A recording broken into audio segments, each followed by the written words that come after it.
It's Enrico Palazzo! Utah, give me 2. Palazzo! Ladies and gentlemen, boys and girls, children of all ages, we are all kids at heart when it comes to baseball. Fantasy baseball is for the boys. Not really. Ladies, welcome, of course. And that is enough of me attempting to intro this. This, folks, is the Dynasty Outfielders episode brought to you by whatever ad Govier plays when I begin the top 10. That's going to be the ad break. If he's listened this far, 40 seconds, just like you, I thank you and look forward to that. So I got to write ad break at top 10. Okay, I'll remember that. Will you guys remember? At top 10. So tonight, what am I covering? All the other dynasties, we've just done top 10s. We've circled back out. The outfield is huge, and depending on your dynasty league, you've got left, right, and center field to cover. I play in 3 of those dynasty leagues, and it's adding layers to it. And a lot of the others are 5 outfielder leagues, but it's just outfield. And then you do have the standard 3 outfielder spots. So tonight, I'm not going to cover 10. I'm not going to cover 15, 20, or 25. I'm going to give 30 outfield options, but I am going to stick to calling them outfielders. We're not going to go left, right, center. Check your league settings. Check how it works.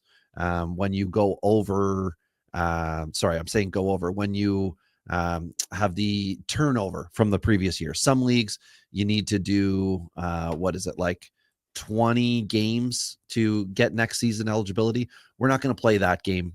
I'm not going to do that to you. What I am going to do is just tell you, here are 30 outfielders that I think you can bank on between the years 2025 and end of season 2028 to be consistent producers, MLB producers.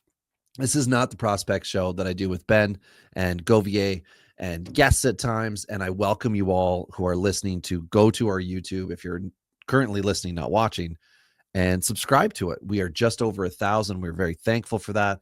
And we want to keep it going and keep it growing. Monetize, baby. I've decided I'm going to take my cut, do that thing I keep seeing, go to Turkey, get a hair transplant, really grow it back out like I had it in my early 20s. Those were the days, baby. Anyway, that aside, let's just dive right into this bad boy. We are almost 2 minutes and 45 seconds in for the first timestamp. And I'm going to give you right now my 30 through 20 ranks. On this list, I'm going to say right away, making you hold your breath as to when are the names coming, Robbie. This is fascinating for me to look at this. I mean, we've got guys, let me just have a quick look before I say them out loud. We've got guys on this list who make a lot of sense. And, you could argue, we will argue. Well, we won't argue, but you can find me. You can put it down in the comments. I think so-and-so should be higher. And I may agree with you on that one. I think that there's a lot of returning type growth players in this. There's a lot of guys who are on bad teams. There's, the hyped guys who have been kind of forgotten. And then the reclamation projects that have been successful. Just checking it out here. 20, 21, 22, 3, 4, 5, 6. Oh, they're all fun names. Okay, I'll get to them. Number 30 for me.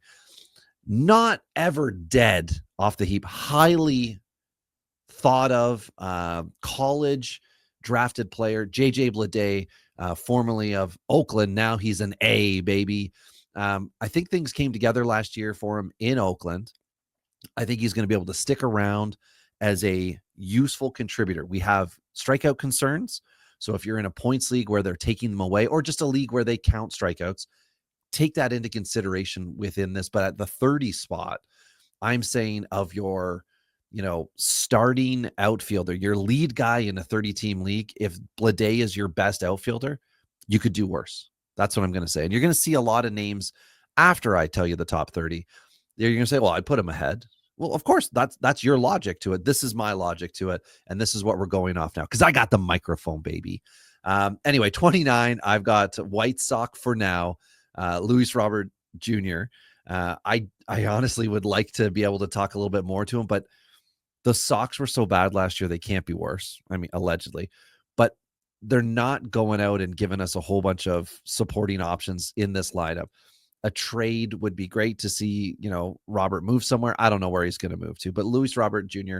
at 29 for me. I do have a Govier polarizing guy here next, 28, Bretton Doyle with the Rockies. I would love to say, you're going to see Nolan Jones 20 spots high or something. That did not happen last year. For Dynasty, he took a massive value step back. For redraft, I believe he just went post 200. I'm not sure. I haven't looked on NFBC and other sites yet.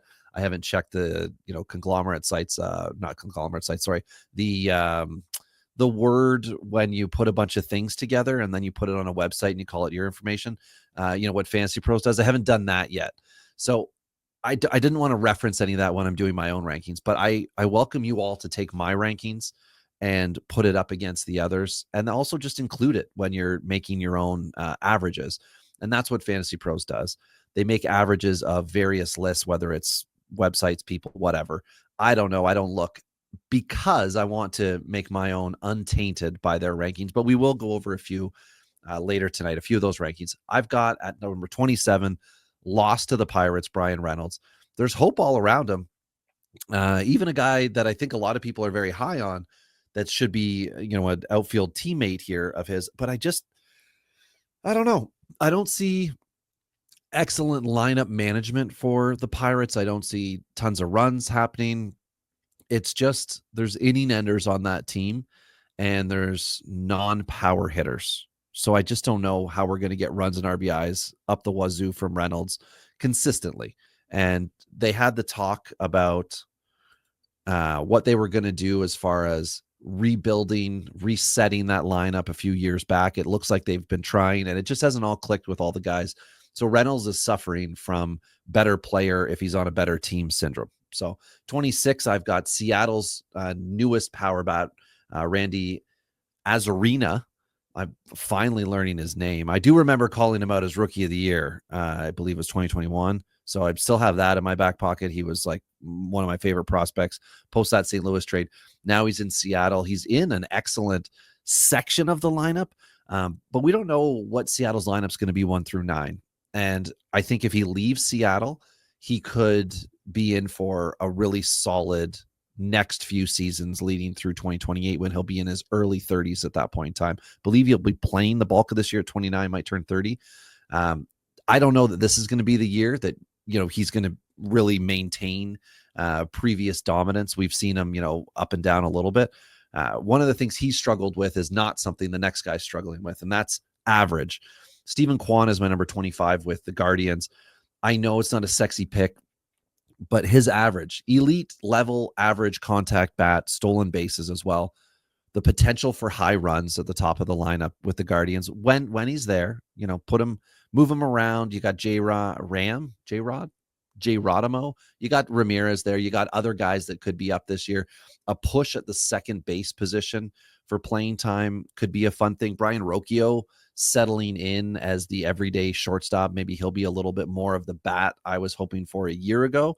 But he's a slow play, and Kwan isn't. Kwan's a steady Eddie, and he will help you. He allows you to put really streaky bats like Arozarena in your lineup, because when the others are dipping, he isn't. He's going to get it done for you. And the next guy up is an excellent fantasy teammate, but he's a Texas Ranger, and that's Adolis Garcia. I've got at 24. Garcia is, captain bounce back candidate number 1 here. He's got power, he's got OPS, and he's got average bounce back potential. It did not come together in Texas. If he becomes that DH guy, if Texas is doing the youth movement, then Garcia might be on his way out. But teams generally don't want to do that to a veteran guy, not for respect or any of that kind of crap, because he's in the budget. And he's in the budget on a team that's supposed to win. So I think we could see Garcia stick around and make some good things happen. At 23, I've got former Blue Jay Teoscar Hernandez, former Astro once upon a time as well. He's back in Dodger blue. I expect more of the same from Teo, and we all should too. It's just going to be fun. You can't say enough about a loaded lineup. He adds to that, and him going there instead of returning to Toronto really kind of changed my long-term outlook on what the Blue Jays were going to become, which leads me into my number 22 guy, Anthony Santander. I don't know why we can't just call him Santander, but we can't. we enunciate. So Santander, who will be playing this year at 29 with the Blue Jays. He signed some sort of backloaded, fun, exciting deal. Issue is beyond 2025. We know Vlad's going to the Yankees or the Rockies. Oh my God. Can they sign? Okay. Another show for that with the Rockies. Santander, we know he's got the potential for 80 runs if the lineup is good around him. Absolutely 80 RBIs. That puts him in some good upper echelon outfield company right there. 20 plus home run power, call it 25. Say he, gets on a heater and is upper 20s into 30. Great too. We're not seeing, stolen bases galore. OBP, okay. What I want to say here is that Santander is in a really bad spot if Toronto dumps out again. He's going to be right back where he was when he was in his early days with the Orioles, which is a team that's trying to sort themselves out. The problem is the Blue Jays don't have a farm system that's going to feed the MLB system with hyped prospects or likely successful players. This doesn't mean the guys aren't going to come up and get it done. They could be a surprise team, but that's really hard to do. And they just don't have the guys down there right now. So I think Santander is a really interesting one. At 22, I love the potential for production, obviously. And I do think his age is going to benefit him. But Teoscar Hernandez could, in the next 2 years, could really pull away if next year, Vlad's gone, Bo's gone. Like if was Ernie Clement still their third baseman? Like if Orvelis Martinez is not able to come up and be an effective power hitter, so that you can't pitch around Santander, that you can't pitch around Vlad, that you can't pitch, they need those guys. Alejandro Kirk is somebody that we heard about in the catcher dynasty. I think he should be back this year, or not back. He should be back to being the kind of guy you got to be careful with. So the Blue Jay lineup could look really good, and he could have a really good 25. Depending on what they do this offseason, he might be an excellent sell candidate if and when the news comes out that Vlad signs wherever and Bo does, as well. Bo goes off somewhere. I don't know that they're going to keep either. It would be kind of a bad thing to keep your shortstop for, I don't know how much he would get and what kind of year he's going to have, but to keep him to try to sell jerseys. You've sold all the Vlad jerseys you're selling. You've sold all the Bo jerseys you're selling. Time to get some new blood in for that marketing push that is Major League Baseball. Right, everybody? That's what we love about baseball. Selling us merch. Anyway, number 21, I've got the Martian. J-Dog, as I'm going to also make, is no one's going to take that. Jason Dominguez, 21-year-old with the Yankees. He's up finally. This is a J2 guy that was hyped, top of prospects list, and then did that like we've seen you before. Oh my gosh, you're not impeccable. Whatever. He's up now, guys. He's going to be a really good major leaguer too. He's got Aaron Judge, who was a highly drafted top flight prospect who, up and down within the levels, right? Every time he was promoted, he struggled. The next year he dominated the level, did the same thing in MLB, came up, struggled a little bit in his debut season, then his first full rookie season, elite. And we've seen, some injuries and whatever, but Judge is just excellent. He's in right field. You got Bellinger now there. Now, whether this is for a short-term or a long-term thing, we will find out. But Bellinger, top flight prospect, came up, did great things. MVP, right? Rookie of the year, I believe, as well, MVP. And then kind of fell off a dynasty cliff. And we'll get to where he is on the list here. He hasn't been mentioned yet.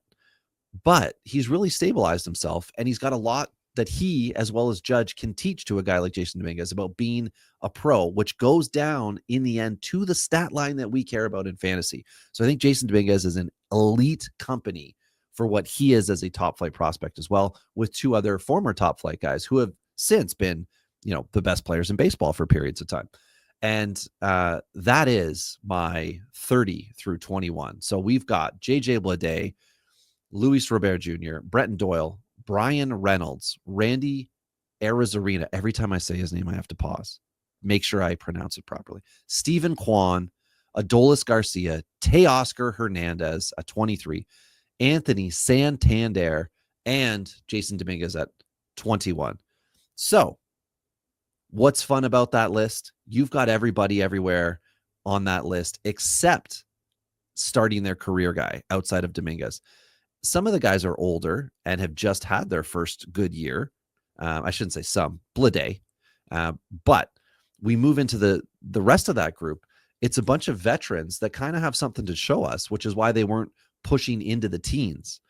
The next group is as fun and exciting, and they have everything in it. So here we go. I won't make you wait anymore. I mean, we're only 15 minutes into this bad boy, but we are now at 20 through 11 here. Number 20, Dylan Cruz. You love him. You love him. Now, tell me this, everybody. Are you not ready for this outfield of Woods, Cruz, and Alex Call? There's that other guy, Young, I think. But anyway, I really like Alex Call, and maybe he'll get mentioned he's a top 19 guy. Maybe we'll find out. But Dylan Cruz, we know you want to call him like a tool shed guy. I don't know that I like that term, tool shed. You're calling the guy a shed because he's got all these potential things. But Dylan Cruz does. And he's young and he's going to play. And that's exactly what the Nationals need. We're going to call them the upstart team of the year, who'll probably win 70 to 75 games, but it's going to be learning baseball. And Dylan Cruz should be at the forefront of that. Hopefully he's not a streak guy. Hopefully he, has slow improvements, pitchers adjust, and there's a little bit of a plateau for him, and then he can get a little bit better. It's tough when you see, and I'm using visuals here if you're watching on YouTube. So this is the time to click back over and take a look. He's going to be good, which is my hand going up, and then he's going to hopefully level off. The thing you don't want to see is the guy starting well, and then all of a sudden he starts to see off-speed pitches. That fastball diet dries up and he struggles. We don't want to see that. So you see the metric I just did there. That's how you produce, baby. Anyway, number 19, Cody Bellinger.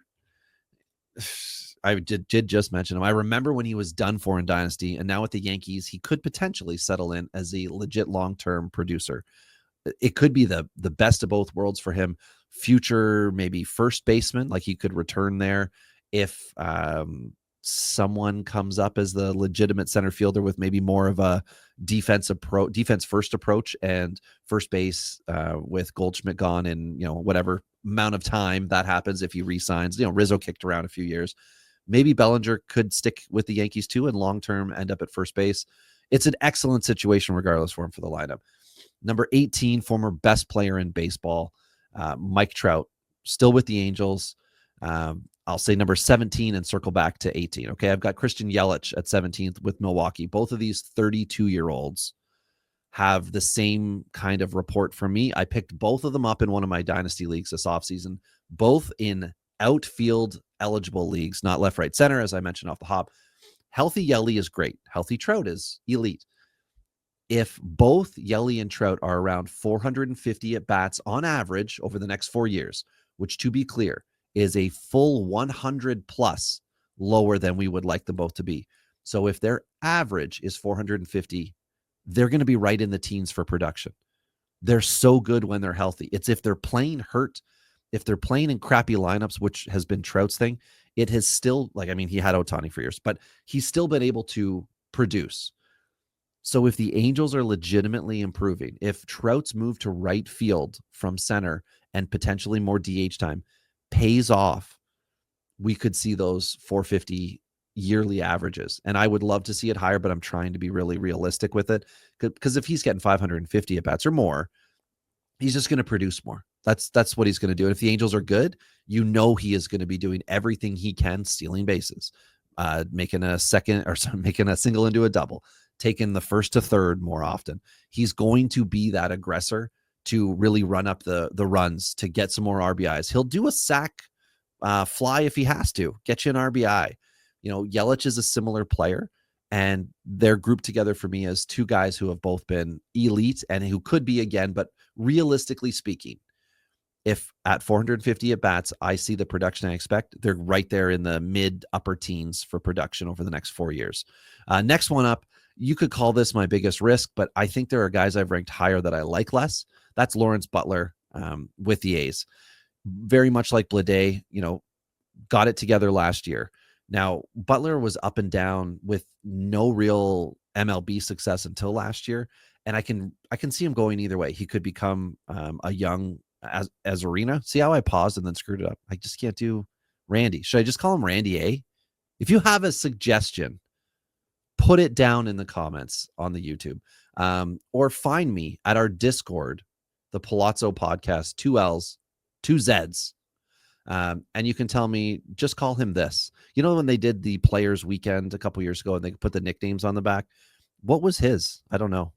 I would like to refer to him as that and everyone to understand who I'm saying, so I stop tripping over it. Anyway, he could become like Randy A. This is Lawrence Butler I'm talking about. Or he could be Will Benson of the Reds, who had a really good first taste. Butler was not a full season. He was most of the year.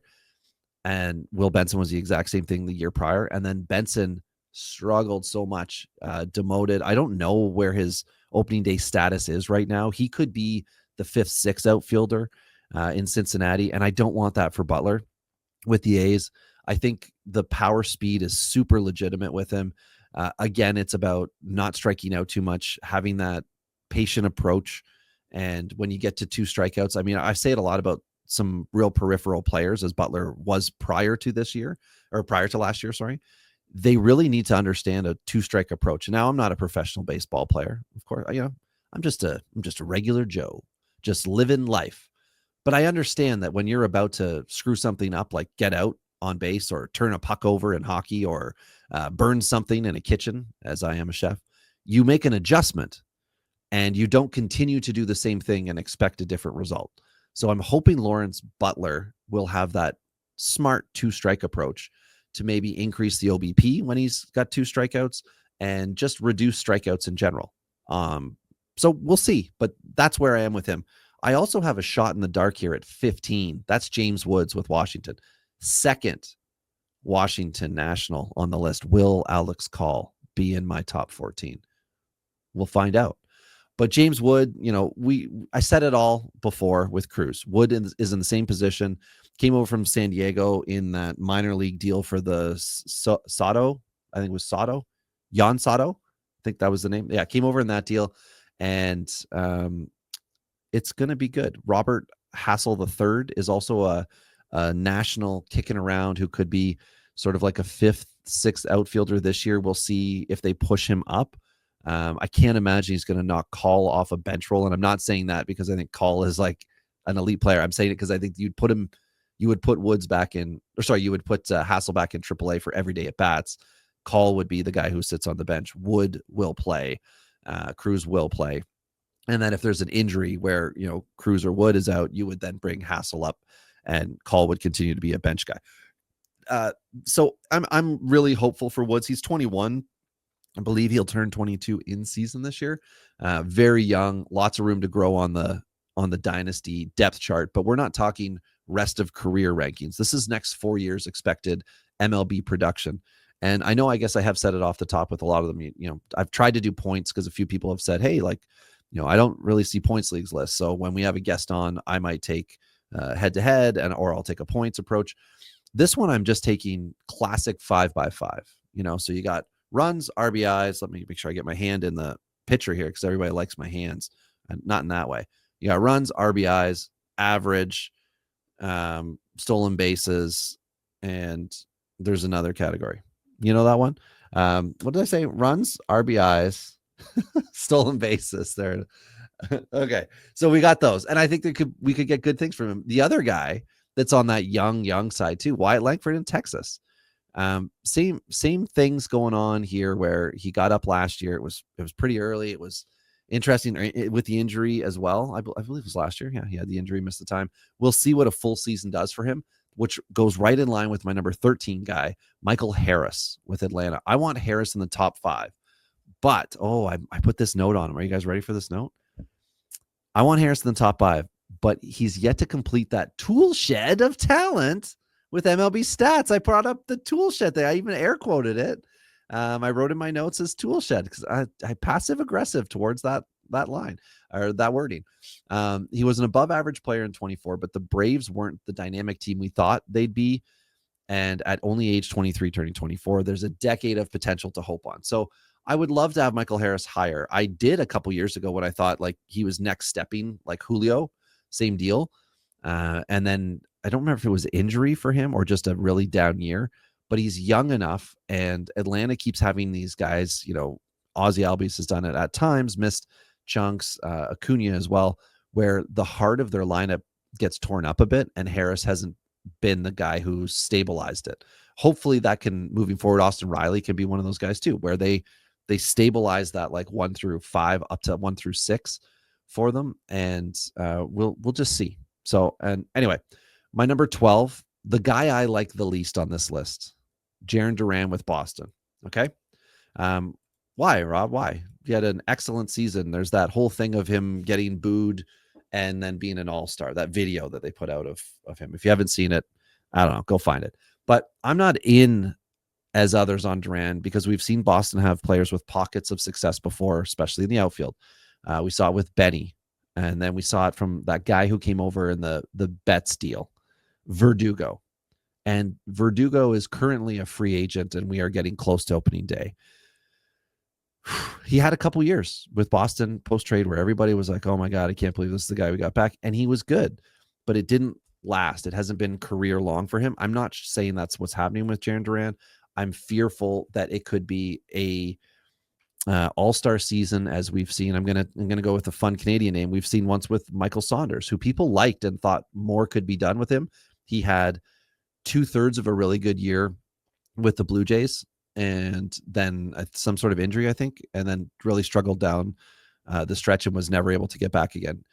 Duran, I don't want that to happen with, but I've ranked him further back because I'm just not sure he's a legitimate year-over-year top flight producer. I've seen him in top 10 lists after I finished mine and did some exploring.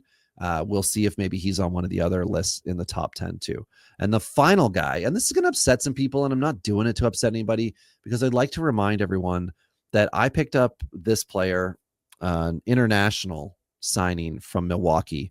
I picked him up when no one knew who he was because I was like free time on my hands looking at Milwaukee Brewers scouting reports and finding people who had eyes in the Dominican on players. And Jackson Chourio came on to my my sheets, my lists. And all of a sudden I picked him up in Dynasty leagues for nothing. And then he's been the guy who's really led the charge as far as like skipping complex league, going to A-ball, everybody loving him. Not a big bonus baby. But after one MLB season, he is on the cusp of the top 10 Dynasty outfield list. That is a hell of an accomplishment. No doubt he should bump inside next year if he avoids the dreaded sophomore slump. But we don't know, and we don't know how the pitchers are going to approach him within his division, let alone the league. So it could be a little bit of an adjustment as he started slow last year. But he's so damn good. I just don't know if we're going to get top flight production the first, say 25, 26 to justify ranking him inside the top 10. Because the other names that you're going to hear shortly, they're big dogs too, right? And I think they could chew a little more, bark a little more, produce a little more. So that is my 20 through 11. So let's call me Robbie recap.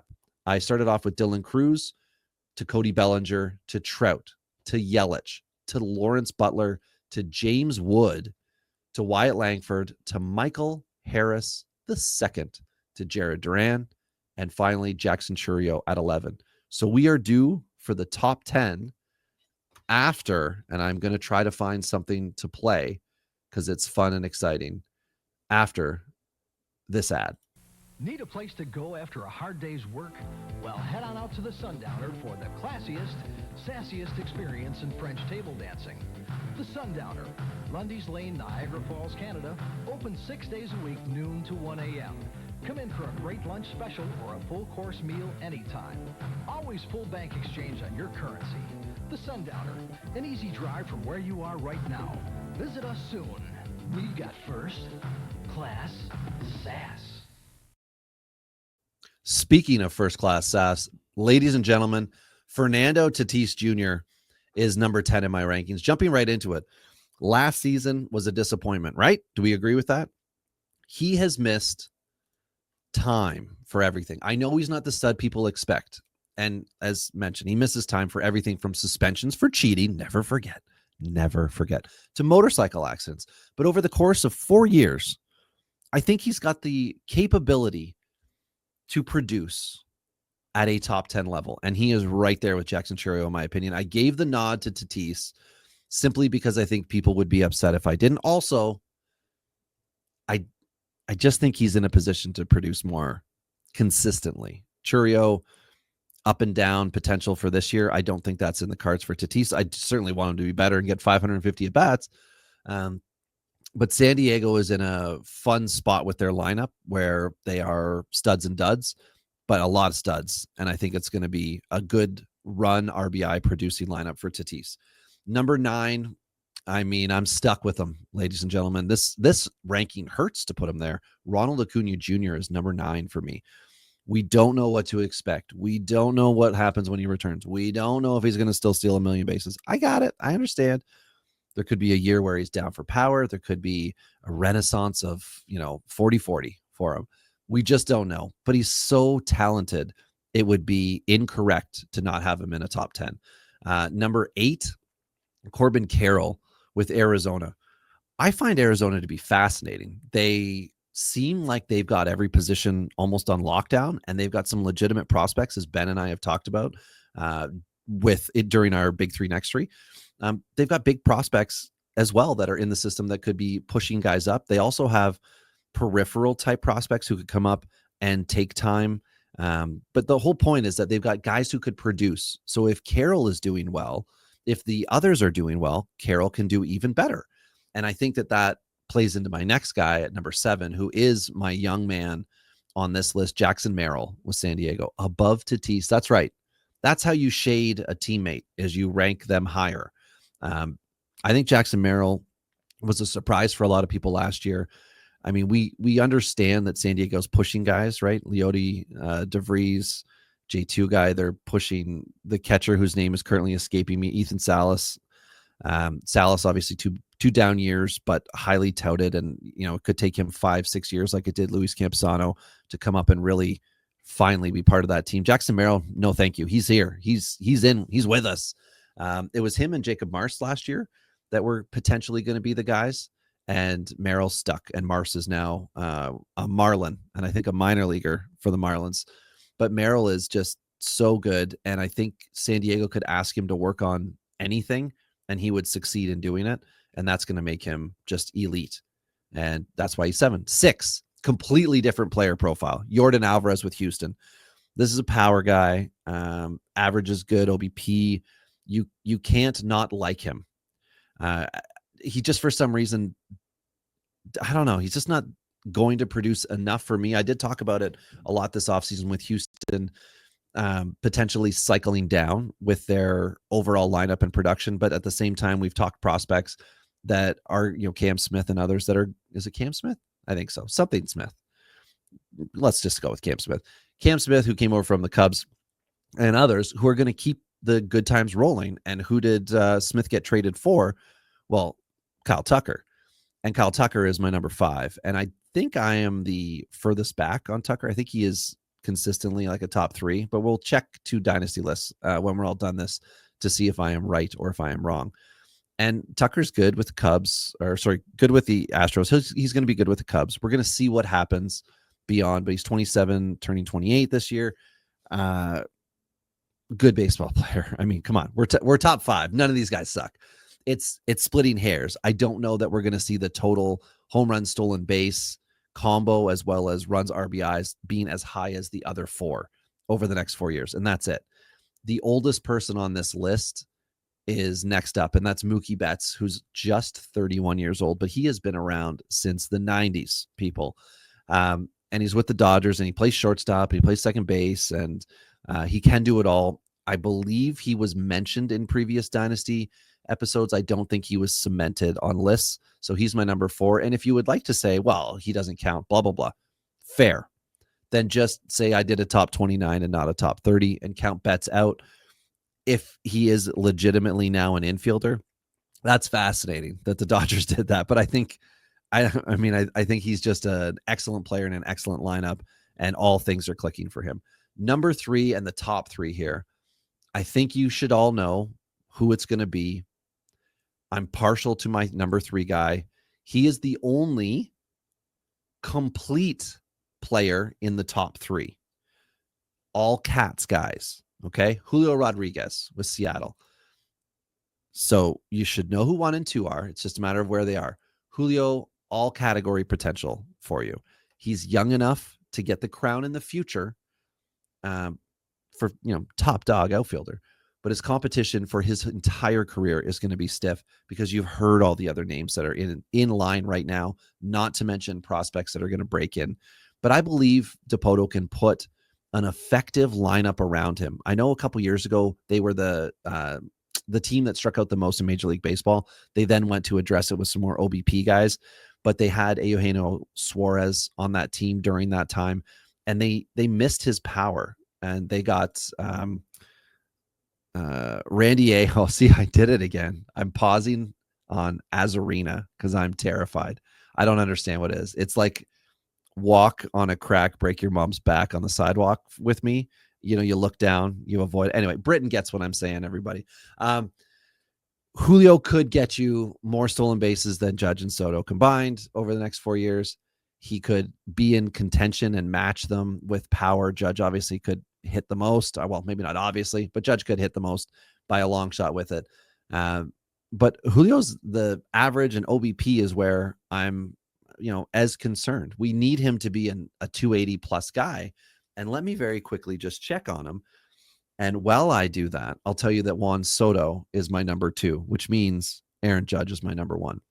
So why one over the other, right? Neither guy is a massive stolen base threat. Soto essentially doesn't steal at all. And let me just very quickly check, because I want to be accurate with you people here. I enjoy your company. Aaron Judge for stolen bases last year had 10. That's good. His career high is 16. If you want to say that's the difference, go for it. But it's not. It's home runs. Judge just hits them, and he hits them all the time. And he's very good at baseball, and he's got an excellent average. Last year was career best 322, but 22 was, where are we here? 311. And then he had the massive dip 267 in an injury shortened 2023. So Judge is just the guy, right? Soto's excellent, of course. If you're in OBP leagues, you're going to want to, lean to Soto. If you're in points leagues, it's really a toss up depending on the league structure. 5 points for a home run versus 7 is going to make a big difference. Soto had 41 dingers last year. That's his career high, but the previous year he had 35. And that could be the way he's going, as a mid-30s home run guy, and less than 10 stolen bases is what you got to bank on. So for his career, he has had 12 stolen bases twice, 2019 and 2023. It is not a safe bet to say he's going to start to steal more bases. It's a safe bet that he would steal exactly what he has done, which is typically 7, somewhere in that range. It's a little difference, but Judge overall gets it done. Now, Julio, who I think, again, is the most interesting of these guys, and I was supposed to pull his stat line up to tell you all about him. He is the one that I think could make, the most hay here, because he's got home run potential to be in the 30s, where we could call Judge and Soto upper 30s. He could be lower 30s. That's right now at age 23, turning 24. The batting average in the 270s. We need to get back to that mid 80s, 284 he had in his rookie year. And then strikeouts. We want to see the strikeouts continue to come down. They were a tick down from last year, but we'd like to see more OBP. 325 is good, but his walk total last year was 38 in 567 at bats. That's not what we want. We want to see almost double that, so that he is, 12, 15% for walks would make Julio a top dog there. But that is it, guys. That is the top 30. Tatis 10, Acuna 9, Carroll 8, Merrill 7, Alvarez 6, Tucker 5, Betts 4, Julio 3, Soto 2, and Judge number 1. Now, who is upsetting you? Whose name did I not mention? Let me get to a few extras, as we're going to call them here, at minute 39 and 20 seconds. Okay, everybody, I'm whipping through this thing. I'm whipping through this like Spencer Strider will lineups. Okay. Riley Green is outside that list looking in on the young end. Jurickson Profar with Atlanta is on the outside looking in on the old end. Jung Ho Lee with San Francisco is on the outside looking in, because I just didn't see enough last year. Of course, he got a shoulder injury, and I am afraid that this year could not be his best foot forward, which might mean he's an incredible buy mid to late season, your trade deadline on your fantasy league, if he has exhibited no power because he hasn't fully recovered. Lourdes Gurriel Jr., Seiya Suzuki, George Springer are all on the outside of the top 30 looking in. Springer the least likely, as he is aging out in a less than dynamic way with Toronto. Ian Happ, Tyler O'Neill. Oh my goodness. Ty, do you remember Tyler O'Neill? Oh, the love, right? Former Blue Jay. Was that right? No. Former Blue Jay? No. Just St. Louis Cardinal. I don't remember right now. He's with Baltimore now. So, but he's going to be a wily veteran on that club, and he's still, under 30.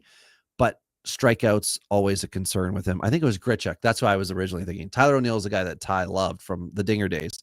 But Grichuk was the one he aggressively ranked, and then it didn't come together. Brandon Nimmo, still with the Mets. He's on the outside looking in.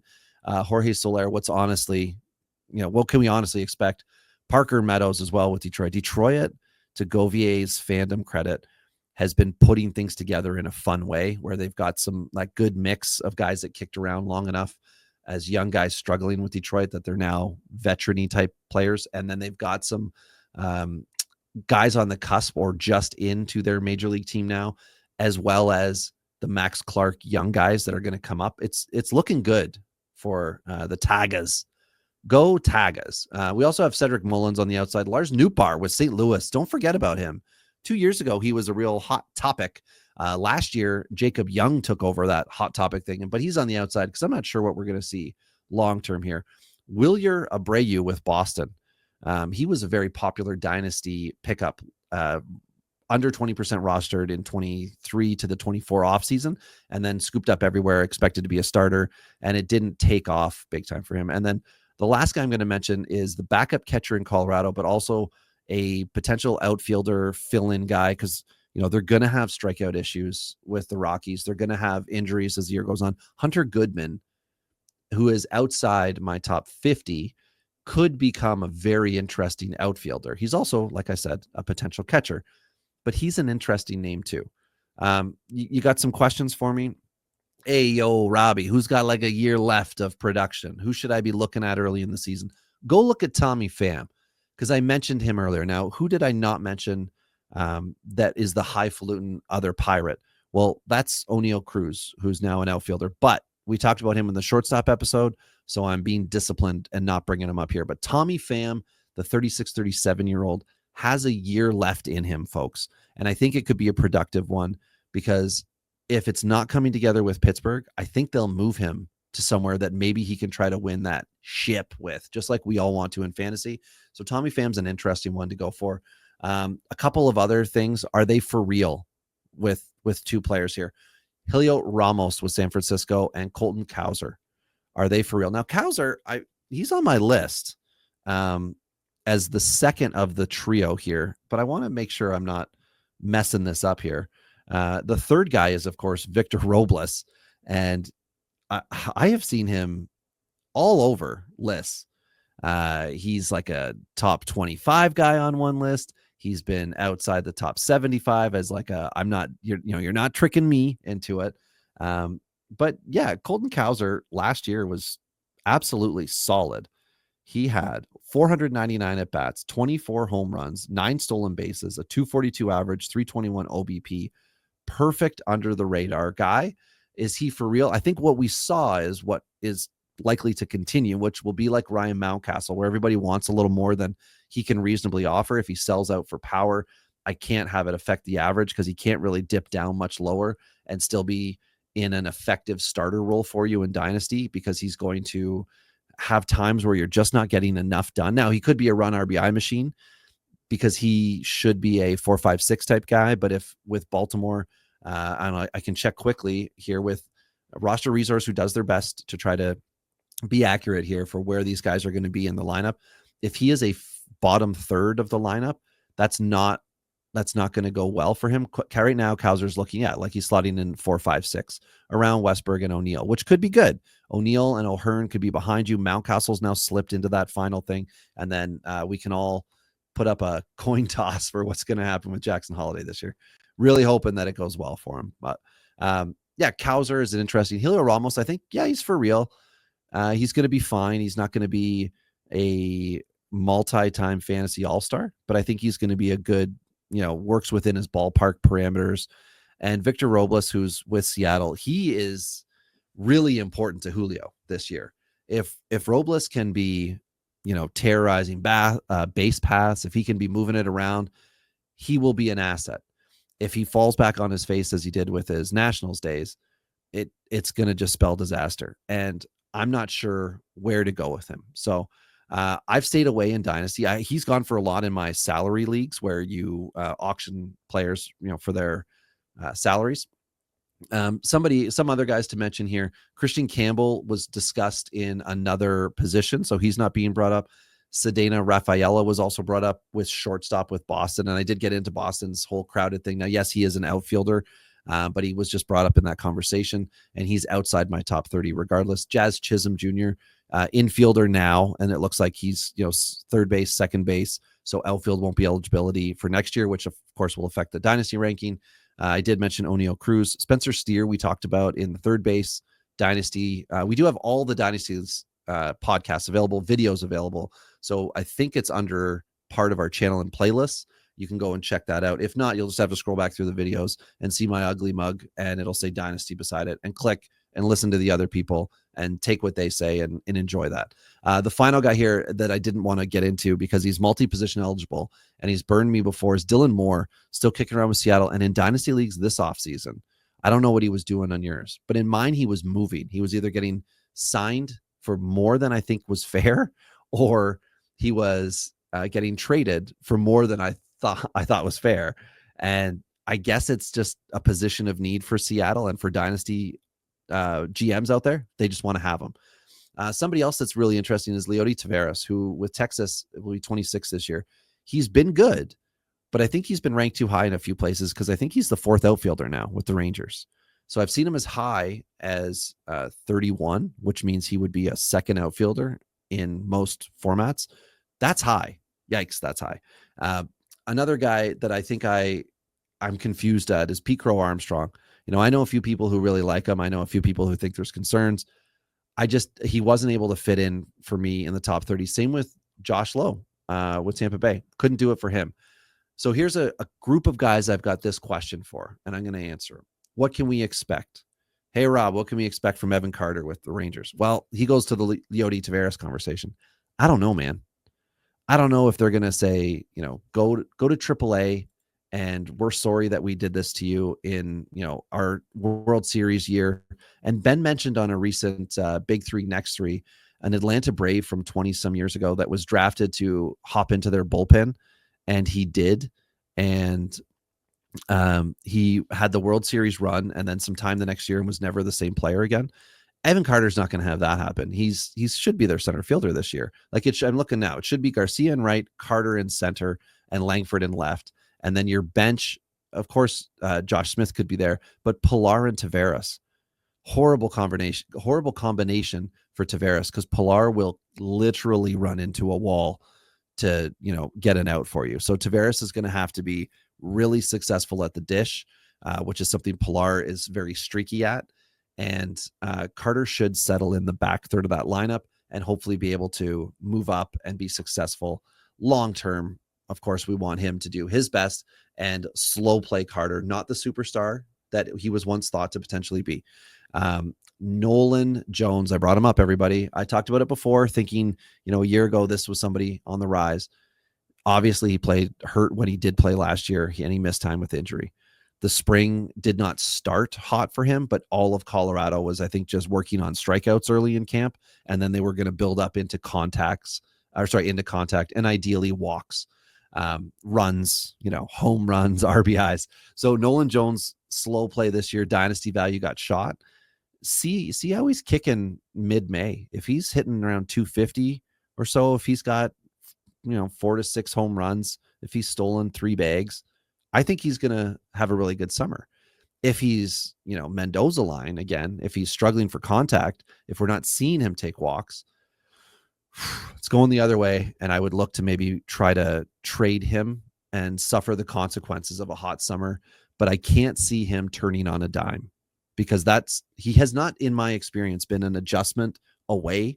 He has been a slow burn improvement guy. In his time with Cleveland, it was supposed to come together quicker than it did. And of course, he was blocked by Ramirez. So that was when he was a third baseman. They moved him to Colorado. He could be a third baseman there. Oh, he's maybe blocked by McMahon, whatever. Move him to the outfield. Things seem to click. Injuries. Moving on to the next guy, Byron Buxton in Minnesota. Well, you don't bring in a Gold Glove center fielder. Oh my God, what is his name? What is the name of the cocky guy that they brought in to cover for when Buxton gets hurt? It is on the tip of my tippy tip tongue. They brought in Harrison Bader. There it is. I knew the t-shirt. Remember that? Anyway, they brought him in to play outfield because at some point Buxton's going to get hurt, but Buxton's the guy until he is. And, top third of the lineup, we know what he can be. It's not worth it in Dynasty, honestly, unless you have two other absolute units in your outfield. You can take a shot with Buxton, but then you legitimately need a Harrison Bader so that when Buxton's out, you just plug in the guy who will get the at-bats. It's hard to just get two peripheral guys. It's good to get an injury guy and a bench guy who would take over for that starter if he gets injured, rather than just having, like, say, I'll go back to Alex Call, rather than having Alex Call on your bench and Washington's bench. And when your starter gets hurt, you think it's a good time. Let's understand that we can't put those guys in. Sometimes in Dynasty, you need to get both players from the same organization. So Ramon Urias with Baltimore and Kobe Mayo would kind of go together, because one of them's going to be playing and one of them's going to be on the bench. And right now Mayo will be in AAA, but I'm speaking maybe 4 months from now when we get into the stretch when Mayo should be up at third base. Ramon Urias would be the backup. If there's an injury, he might slot in. So anyway, Joe Adell with the Angels. Mickey Moniak can go into this too. One of them should become the starter at some point. Moniak defensively, Adell could have that upside. I don't know, but I don't want to roster them. Jordan Walker, similar position with St. Louis. Man, we'll see, right? We'll see. Lars Nootbaar was able to kind of get it back together. Maybe Walker can do the same thing. We just all need to forget about him and not give that high spot on our rankings sheet and just let him be a player. And he'll be good. He's young. I think he'll be 22 this year. And then Miguel Vargas now with the White Sox. Looks like he's not going to be outfield. It'll be corner infield. But the White Sox are just so fascinating. Very much like Jared Kelenic, right? We want to see things come together for Vargas. Kelenic, some people just don't like. He's with Atlanta, bench role, left field. We'll see what goes on with him. And then anyone else, Varsho with Toronto is interesting, but ever since losing that catcher eligibility, he's just not a major asset. Heston Kjerstad with Baltimore could be really interesting this year where he goes. Rhys Hines with Cincinnati is kind of a dart throw as far as we don't know what he's going to do and how good he's going to do it. Jose Siri with the Mets as their starting center fielder.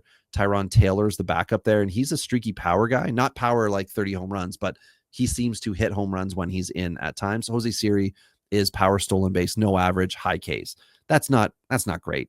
Starling Marte, fell off a cliff. Starling Marte with the Mets as well. And then I'll end it on this one because I got to stop at some point. Michael Conforto with the Dodgers. He's in a loaded lineup.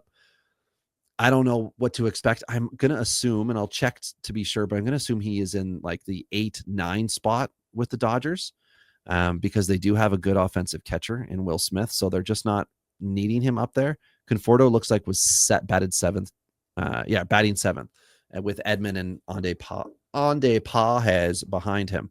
So Conforto has a really interesting dynasty position. People want him. He's on the Dodgers, which is a good team. Should have auto runs and RBIs, above 65. If he's playing every day, should be above 75. What's going to happen beyond that? I don't know, guys. I don't know. But that is Dynasty Outfield. Top 30 I gave you. I talked for 54 plus minutes. You can tell I don't have friends because this didn't really bother me. I hope it entertained you, though. And I hope you will go and check out the rest of the Palazzo family of podcasts. We do, I believe, 3 lives a week. We have a prospect one that can run early in the week, Monday to Wednesday, depends on how life works for us prospect boys. Then Friday, the boys lock it in. Mike VA, Britton, and Mike Govier. And then there's a Sunday show, which is fun and exciting and good information for you out there. If you're trying to get ahead in Dynasty, you listen to everything. If you're trying to get ahead in redraft, you listen to everything, because we're talking about guys and prospects that are coming up. If you're trying to get ahead within your redraft league, you listen to everything. You know what? Just listen to everything, guys. We're putting out that information, that content for you to make you better at the baseball. I thank you. Everyone on the team thanks you. This has been Outfield Dynasty Rankings. Hey, it's Enrico Palazzo! Utah, give me 2. Palazzo!